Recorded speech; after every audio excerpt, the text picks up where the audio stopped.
75 years ago, millions of people in London and across the country were rejoicing on the streets, giving thanks in churches, partying, and listening to King George VI and Winston Churchill on the radio as 6 years of war on the continent came to an end on Victory Europe Day.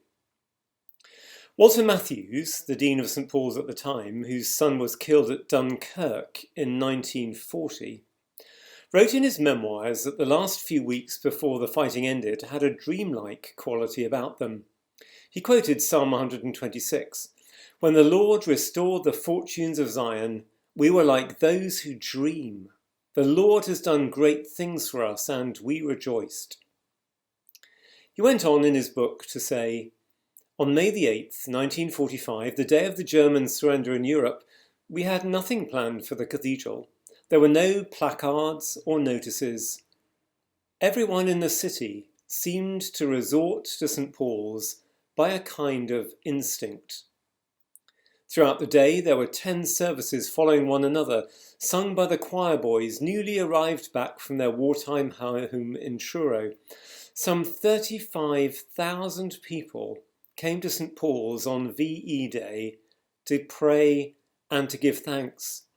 Thanks for peace, thanks for being alive, thanks for making it through."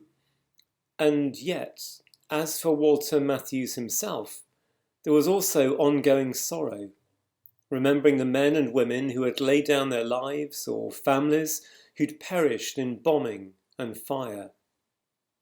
King George spoke to the Empire by radio saying, "Let us remember those who will not come back, their sacrifice and endurance. We have come to the end of our tribulation, and they are not with us at the moment of our rejoicing.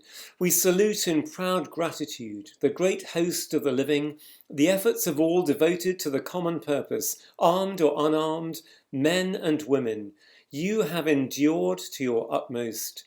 As your king, I thank you with a full heart."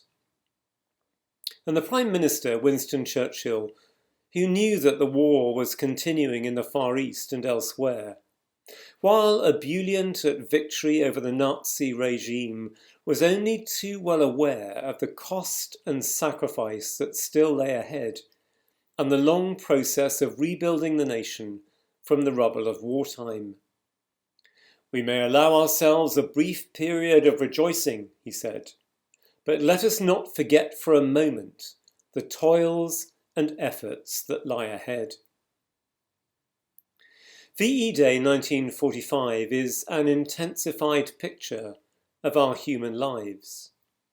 We wonder what our lives will become. We go through suffering and loss, and we try to make our peace with them. We long to be free from what oppresses us. There are dreamlike moments when it all seems too good to be true, and yet true it is. And there is hard work and disillusion, toil and effort. There is common purpose together with others, and there is loneliness. There is thanks, and there is anger, rejoicing and tears. All of these things we know. They're part of our present experience as the image of a world at war is being used of our fight with the tiniest scrap of a virus. But today, we remember what it was like 75 years ago, and we take heart. Psalm 126 continues, "Restore our fortunes, Lord, like rain restores streams in a desert. May those who sow in tears reap with shouts of joy.